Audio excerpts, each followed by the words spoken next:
you can cook chuck like a steak on a grill. Starting with fresh peppercorns isn't just about flavor.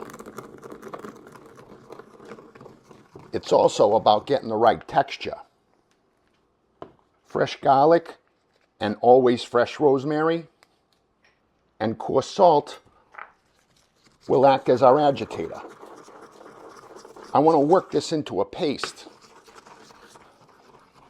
That fine paste, along with porcini powder, it's hyper-concentrated mushroom in powder form. Worcestershire sauce to help spread things around and get your hands involved. There's no other way.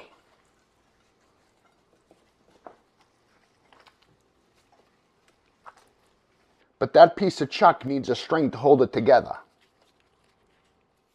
That's sitting in the fridge, and I'm putting my charcoals on. This is only going to require half a chimney.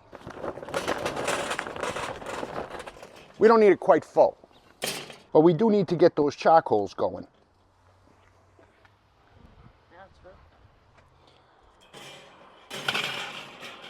You don't need one of these offset baskets, but it sure does make it easy to keep that heat away from your meat. We want to cook this offset. We're using this kettle like an oven. We've been cooking between 250 and 300 for about an hour. Currently temping in the center, about 125 degrees. We're going to add our veggies and take this off and let it rest. This isn't like barbecue. This is like cooking a big steak. You could get this on a gas grill too. Just make sure you cook it offset, or a pellet stove would work great too. Nice thick slices instead of a thin steak. That's what I want. With olive oil and the best aged balsamic you can get. That viscosity is what you want.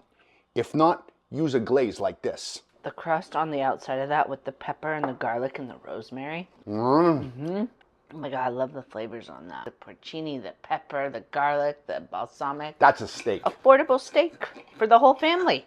Great way to cook a big piece of meat. That's a thick, juicy steak, perfect for sharing. That's a big ass massive steak.